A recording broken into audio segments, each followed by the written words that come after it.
just going to get this little steak underway. That's a steak, ladies and gentlemen. You like a steak? That's a steak. I'm just going to do a couple of little things here because I want to talk to you about steak. I think that's one of those things that people get a little bit wrong, and I want to sort of go back to basics because I think that there is a way of making life a little bit easier for everybody. I think that one of the things that we all seem to forget when we cook is that it doesn't have to be complicated at all. It just has to be delicious. And for it to be delicious, all it needs is a little bit of heart. A little bit of your heart in it, and it works really, really well. What I'm going to do is going to cook the steak, and it's only going to take about 12 minutes. Anyway, onwards and upwards. Steak goes on. Let's get that on. A couple of little rules that I've just played with then first and foremost is oil the steak or oil the meat, never oil the pan. If you oil the meat, if you oil the pan, the oil will burn.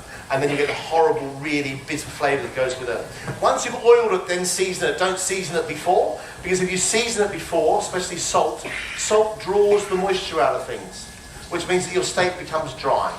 And that starts to pull out the liquid. Everything I'm going to do here is going to make sure that my piece of beef comes off that grill pan cooked the same size as it went on. Because everybody thinks that meat shrinks. Meat doesn't shrink.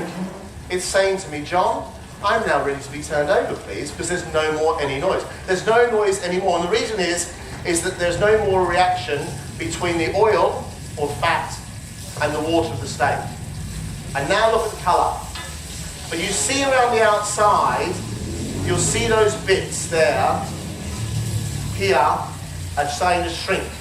Those bits are the bits that I cut. So they're starting to shrink. That's that bit of connective tissue, and that means my steak's gonna be lovely. But every single piece of beef, because I cut that little bit of sinew, will be as tender as a tender thing. Really beautiful and tender and soft.